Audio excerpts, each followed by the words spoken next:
Hi, welcome back. My name is Emily. In this video we're going to take a closer look at a really fun interactive card die.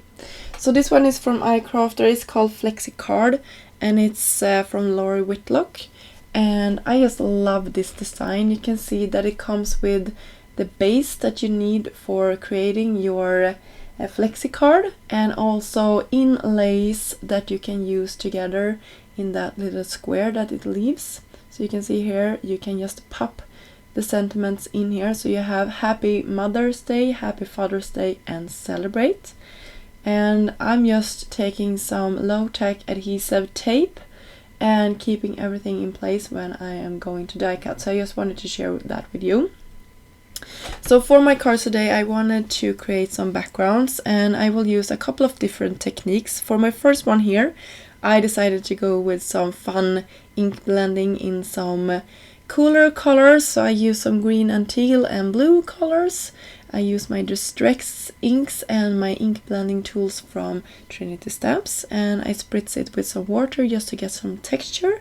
And the paper I'm using is just some smooth cardstock, so it's nothing fancy. It's just some cardstock that you probably have in your stash already.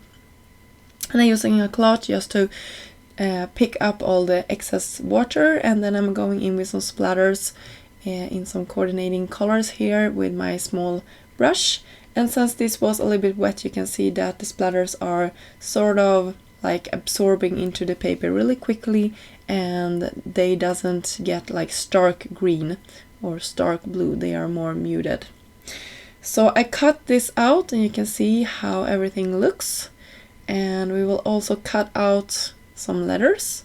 So for this card I use the word Celebrate, and when you cut out just the letters the part looks like this, and you can use it for any project you like. For this I really like to use it like highlighting the sentiment. So these are white glitter cardstock, and I'm just using some adhesive to put everything in place. And when I had fiddling around with this, I will also show you how to assemble this flexi card. It was super easy. So you can see here it's a part that you can fold over, and you can do this in two ways. I will only glue it to the back side of our card base here. And I wanted to mention that it's nice if the back of the card is a neutral color, so it doesn't interfere with the sentiment when it's upstanding like this.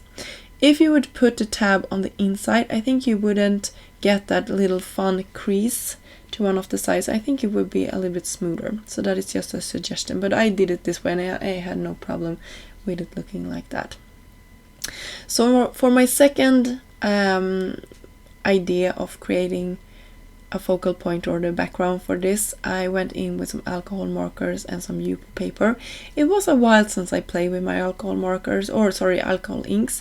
I'm no expert at this, and I think it's quite hard to get the results I'm looking for, and I wasn't super excited about the results I got today either. I'm using a straw here and a lot of blending solution. I also used a couple of the metallic colors, and I just played around. You can see I fast tracked this a lot. I wanted this whimsy, like soft transition between the colors and the ending of the alcohol ink, but I didn't quite get it to be that today. I liked the result, but it wasn't exactly what I was going for. On some parts it was, and some parts it wasn't. But a fun idea, you can see here, you can pick the thing you doesn't like up and start over. So I really like that with this medium. So here after letting it dry a couple of hours, you don't have to let it dry that much, but I went away and did some other stuff and I come back to it. So now it's the great part with this that you can choose what you like to highlight. So I can just figure out what I want to be on my card and what I want to cut away. So here is my card base.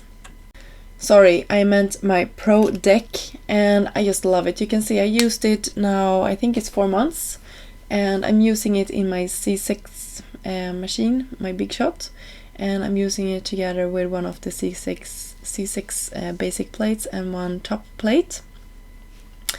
And this is the magnetic one, so I just run it through and it gives me always an amazing result. It cuts really nicely. Even this Yupo paper I had no problem cutting. I just run it through a couple of times and then everything came out looking smoothly. So here you can see the result, and we will go ahead and cut out the main portion of this. You can see for this card I lined it up after I had cut out the sentiment, so you can do it both ways. And here I will just fold this crease line, and here's the part where I said that you can put it to the inside instead. Maybe that would look even better, but I liked it really when it was like this. So here is my last idea for today. I wanted to create a shaker card, so I just cut out the sentiment from some pattern paper that I had in my stash, and then I will adhere clear acetate to the inside of my window here, and then I will go ahead and line up some double-sided foam tape, and I will take my anti-static powder tool and just go around the edges so my sequin mix doesn't ending up like pulling the sequins to the sides. And then I just took some sequins that I had in my stash that coordinated with the colors that I had on my Mother's Day card here. So when I had attached this to my card base and the sequins was placed inside, I thought the sentiment got lost in the card. So I just cut out of some pink mirror or satin cardstock the sentiment out again, and I cut the sides that keeps it together away, just to make sure I had only the sentiment. So then I will glue this on top of our already attached sentiment, and you will see here in a second how cool this looks, because it isn't attached to the side, so it's kind of floating on top of this card base. You will see here when I raise it up how cool that is. So this also creates like an interactive part, if you like. Here you can see it just stands out. I think it's amazing. So there you have 3 projects using the new flexi card from iCrafter. I hope you got some inspiration on how to use these. I will have all the projects that I used in this video linked down below. And until next time, I hope you have a great day. Bye!